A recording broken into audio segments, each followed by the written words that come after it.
Monsieur Berger tendit le bras et caressa la main de sa femme en signe d'apaisement. Elle ne semblait pas vouloir se calmer. Et d'abord, ne m'appelle pas Ginette quand il y a des étrangers. Monsieur Berger jeta un coup d'œil sur Mehdi, qui était en voie de disparition. Lui? Mais c'est un enfant. Peut-être, mais on n'est pas en famille. Tu ne m'appelles pas Ginette. Monsieur Berger haussa les sourcils de façon exagérée. Très bien, Geneviève. Il avait appuyé sur le prénom. Mais tout cela ne m'explique pas ce qui te choque. Elle lui coupa la parole. C'est une question de langue maternelle. Le fils des Loviconi ou la petite Kirchhoff ou Denis, ils baignent depuis l'enfance dans le français. C'est la langue de leurs parents. Mais Mehdi, là, Mehdi s'était évaporé. Sa langue maternelle, c'est l'arabe. Je veux bien croire qu'il a des dons, mais comment pourrait-il, mieux que Denis, comprendre, je ne sais pas moi, un repas en famille dans le Bordelais, ou les 13 desserts dont tu parlais tout à l'heure, ou tiens, une description de Giono, ou Pagnol. Et comment pourrait-il décrire un saule pleureur, ou un mélèze, ou un pain parasol, s'il n'en a jamais vu dans son village? Les revoilà, ces mots arbres. Madame Berger se tourna vers lui comme si elle voulait démontrer quelque chose, et montra la table d'un index impérieux. Dis-moi, Mehdi, comment s'appelle cette couleur? Silence. Alors, réponds-moi. Il chuchota. Bleu? Non, je veux dire, comment elle s'appelle dans ta langue? Bleu. Elle murmura entre ses dents. Mais il est bouché ou quoi? Puis plus haut. Comment ça s'appelle en arabe? Mehdi, qui découvrait l'Inquisition, resta muet. Il avait tout oublié. Il ne savait plus rien. Madame Berger, contrariée, insista.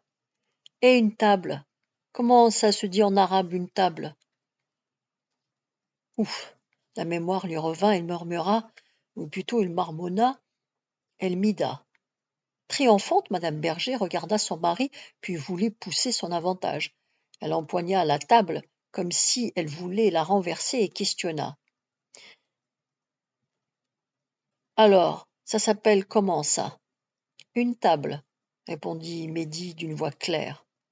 Monsieur Berger éclata de rire en se tapant sur les cuisses pendant que sa Ginette jetait les bras en l'air et criait « Je renonce ». Monsieur Berger tapota gentiment la tête de Mehdi. Renonce tant que tu veux, mais lui, le poète, il n'a toujours pas eu sa bise. D'accord, il n'a pas parlé de Mozart, mais Verlaine. Ce n'est pas mal non plus, sois juste. La belle noiseuse se pencha sur Mehdi et l'embrassa sur la joue. Ils passèrent le reste de la soirée à jouer aux devinettes tout en écoutant de la musique. Plus tard, couché dans le lit du haut, Mehdi pensa au nez de Denis et par association à celui de Cathy Kirchhoff.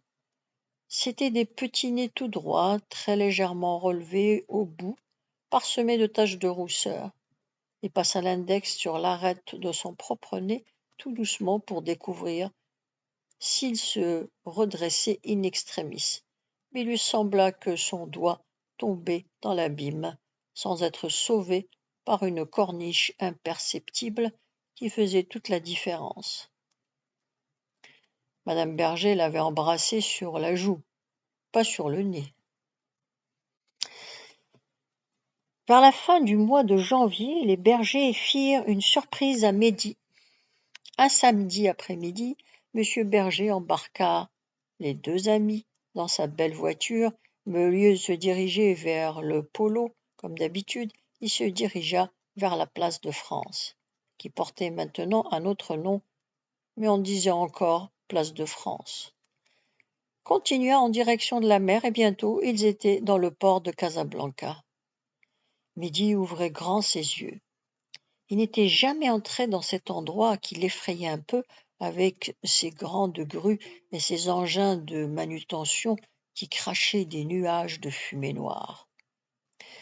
Il avait été impressionné par l'air d'autorité avec lequel M. Berger avait exigé d'un geste de la main que le gardien relevât la barrière qui barrait l'une des entrées du port, celle qui menait à la jetée vers laquelle la voiture se dirigeait maintenant. On arriva bientôt dans une espèce de petit parking, juste au début de la jetée, où M.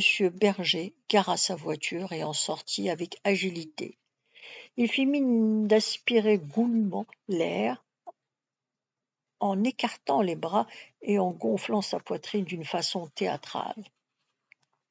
« Respirez !» cria-t-il aux deux garçons, entre-temps sortis de la voiture. « Respirez, c'est l'air de la mer. Il est bourré d'iode, c'est très sain. » Mehdi ne savait pas ce que c'était que l'iode. Il entendait ce mot pour la première fois de sa vie, mais il faisait confiance à M. Berger. Il emplit ses petits poumons d'air jusqu'à se sentir près d'exploser. La tête lui tourna un peu lorsqu'il expira l'air iodé qui sentait un peu le mazout. Les engins de manutention évoluaient à quelques centaines de mètres de là, dans un balai aussi gracieux qu'incompréhensible. Mehdi dut fermer les yeux pour retrouver son équilibre. Quand il les rouvrit, il vit que M. Berger et Denis étaient déjà sur la jetée. Le père tenait son fils par la main et le marchait en bavardant gaiement.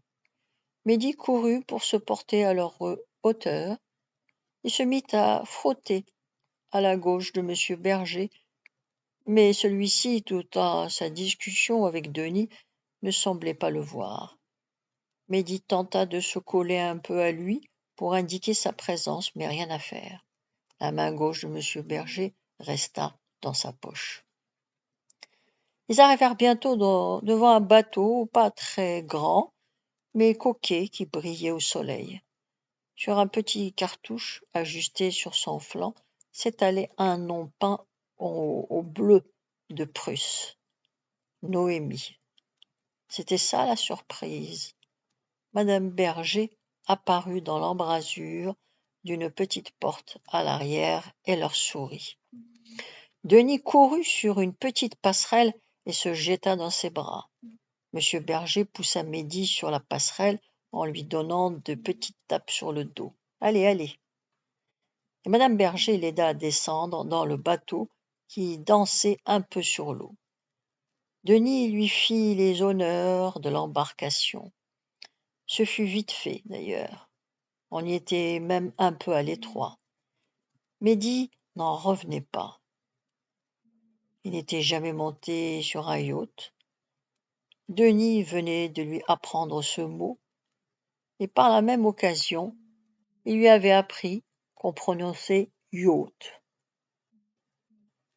ce qu'on écrit yacht. La langue française et ses bizarreries. M. Berger est maintenant à la manœuvre. Le bateau se détache du quai, il glisse bientôt sur les eaux calmes du port. Au-delà de la jetée, la mer est agitée, des vagues se forment, le plancher tangue. Mehdi est un peu pâle, mais plus rien au monde il n'avouerait qu'il n'a pas le pied marin. Monsieur et Madame Berger ont l'air de trouver tout naturel, que tout bouge autour d'eux, que l'horizon bascule, que le ciel tourne. Denis a l'air de s'amuser. Mehdi feint de jouir de chaque instant. Il imite les gestes de l'autre, ses mimiques, ses petits cris. M. Berger n'arrête pas de se moquer gentiment des deux garçons. Il les nomme les deux moussaillons ou les deux violous de mer. Il fait mine de les jeter à l'eau pour vérifier s'ils savent bien nager. Puis il leur apprend une chanson, dont ils reprennent le refrain à plein poumon. Tiens bon la vague et tiens bon le vent, Iseo, Santiano. Si Dieu veut toujours droit devant, nous irons jusqu'à San Francisco.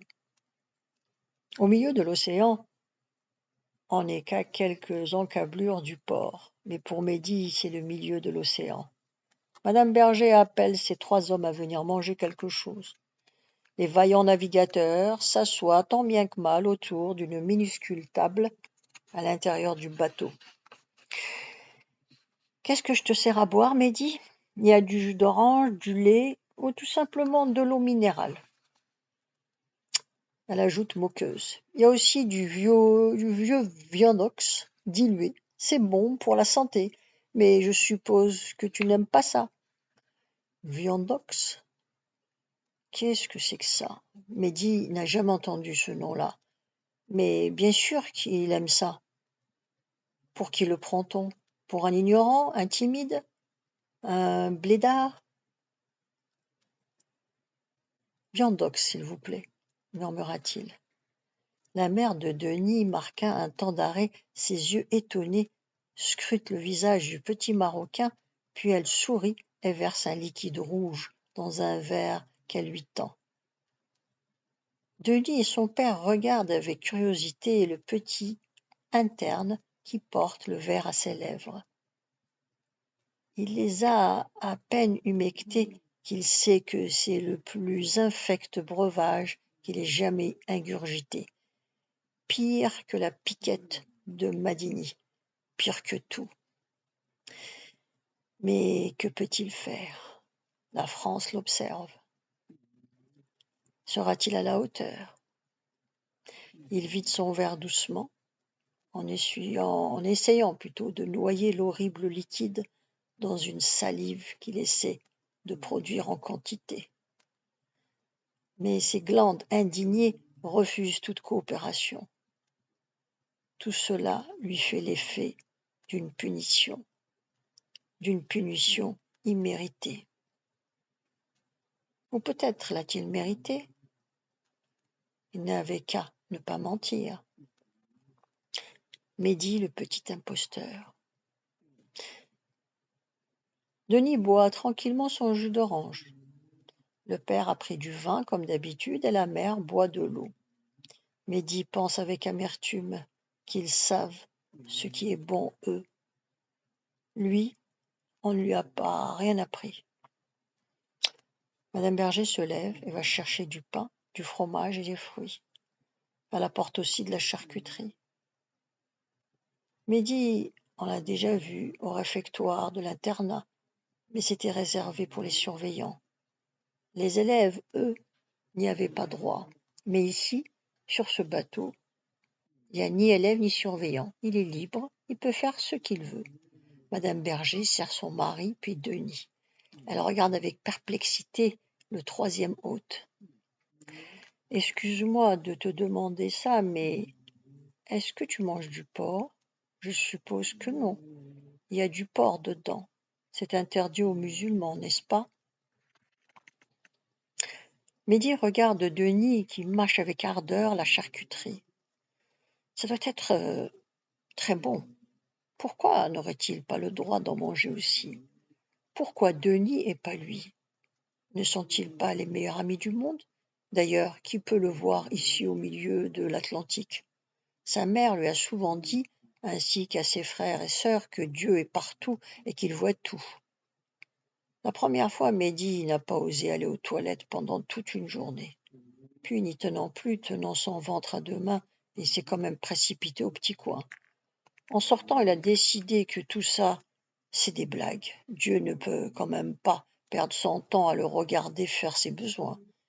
Et tant qu'on y est, pourquoi Dieu le regarderait manger ? Et ce qui est la même chose que faire des besoins, mais à l'envers. Il a fini par douter même de l'existence de Dieu. En tout cas, celui que sa mère et sa grand-mère lui décrivent et qu'il trouve un peu ridicule, avec sa manie de tout observer. même les choses les plus insignifiantes. La suite demain. Vous pouvez vous abonner.